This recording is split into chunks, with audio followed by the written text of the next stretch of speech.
Today, an oligarchy is taking shape in America of extreme wealth, power, and influence that literally threatens our entire democracy, our basic rights and freedoms, and a fair shot for everyone to get ahead. President Biden stunned the nation with that dire warning in his farewell address, notably as billionaires Elon Musk, Mark Zuckerberg, and Jeff Bezos raced to cozy up to Donald Trump. The president had more to say about it to Lawrence last night.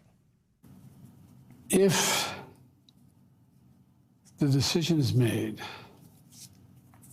that the multi-billionaires, the super wealthy, the wealthiest people in the world, begin to control all the apparatuses from the media to the economy, then who do I get to fight back for me? Who do I get to? I mean, look, I think everybody deserves just a shot. Not a guarantee, just a shot. Who do I get to fight back for me? There are many ways in which the Biden-Harris policies helped everyday Americans.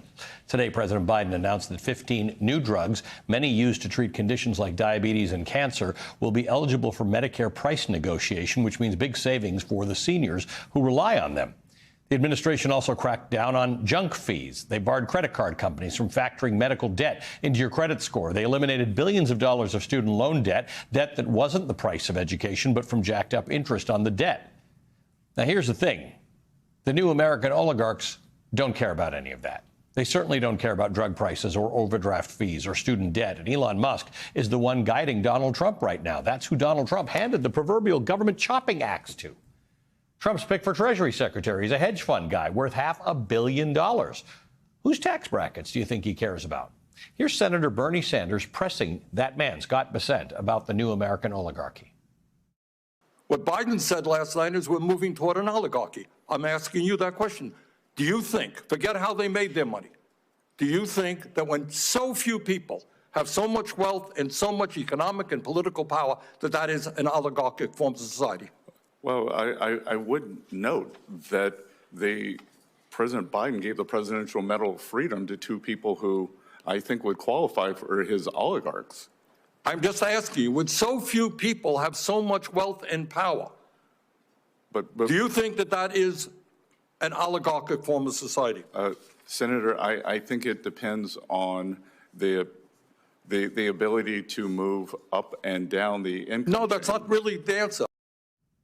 Joining us now, Betsy Stevenson, an economist and professor at the University of Michigan. She served as the chief economist of the U.S. Department of Labor under President Obama from 2010 to 2011. Also with us is the Bishop, William J. Barber. He's the president of Repairers of the Breach and the co-chair of the Poor People's Campaign. He's the founding director of the Center of Public Theology and Public Policy at Yale Divinity School. Welcome to both of you. Thanks for being with us. Professor Stevenson, let's just start with this conversation. Joe Biden might have given Lawrence the most succinct understanding of what the problem is here, and that is when so few who are so wealthy control levers of power in media and in corporate America, who stands up for the little guy? So when you look at antitrust laws, you look at competition laws, you look at anti-concentration laws, they're meant to be things that allow the consumer to have a fair shake. Talk to me about how you interpret what Bernie Sanders was trying to ask Scott Bessent about oligarchy. You know, the thing is those things are meant to help the consumer. They're meant to help everyday people. They're supposed to be rules we put in place so that the game of a market economy is played fairly.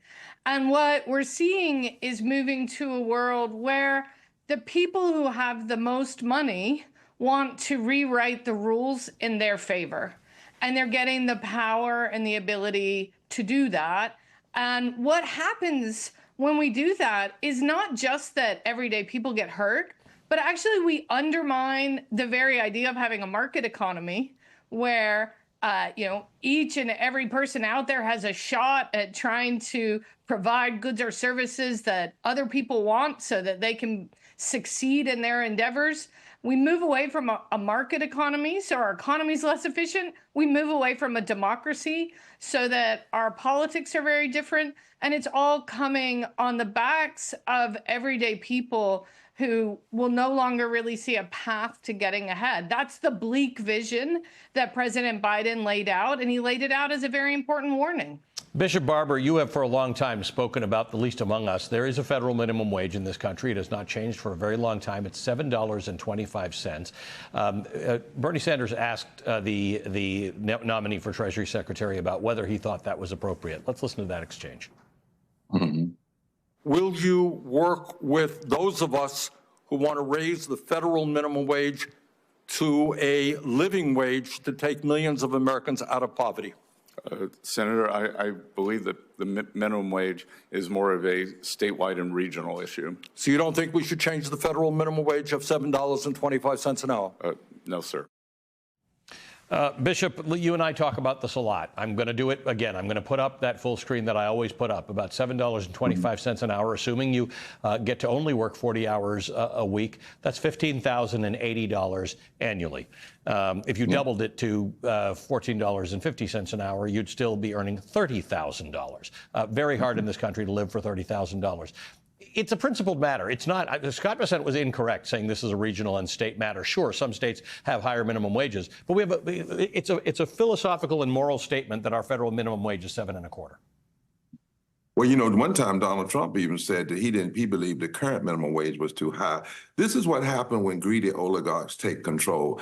They don't even want to have the conversation. We have, since 2009, 16 years, we've not raised the federal minimum wage from $7.25 and $2.13 for tip workers. We're talking about 16 years that we've not done this. And yet everything else has gone up. I think people need more than a shot. They need a guaranteed living wages. None of the Republicans in 2021 voted for it, which meant they stood against 52 million people who work every day for less than $15 an hour. What does that give us, Allie? We got 140 million poor, low-wage people in this country, 73 million are women, 800 people dying a day from poverty, over 250,000 a year. During COVID, because of policy failures, we had 26 million people that lacked health insurance during COVID, and 15 million last year that lost the Medicaid when the Medicaid expansion that happened during the high time of COVID was put away. And if we continue to look at this, 105 million people don't have paid family leave. 46 million people don't have access to safe drinking water. These things will never be dealt with when you have an oligarchy running the media, running the government. They won't talk about the 700,000 homeless people in the United States and the millions that are one bad economic crisis from homelessness. What they will talk about is buying Greenland. What they will talk about is giving more money to billionaires. And we know that 748 U.S. billionaires were $2.2 trillion richer at the Republican tax cuts that they've given. But people, everyday people, the people who saved our lives during COVID, many of them had to work without a living wage. They had to work without paid family leave. They had to work without health care. And yet they were considered essential workers, but they were treated as expendable. And Dr. King, preaching at 9 o'clock for the national sermon this coming Monday, Dr. King said in 65 that the greatest fear of the greedy oligarchy in this country were for the masses of poor black people and poor white people to come together and form a voting bloc that could fundamentally shift the economic architecture of this nation. And as you point out, if they were to do that, it would be a successful voting bloc. We have much more to talk about on this issue. Thanks to both of you. We commit to making sure we will not get away from this topic. Bishop William J. Barber and Betsy Stevenson, thanks for your time tonight.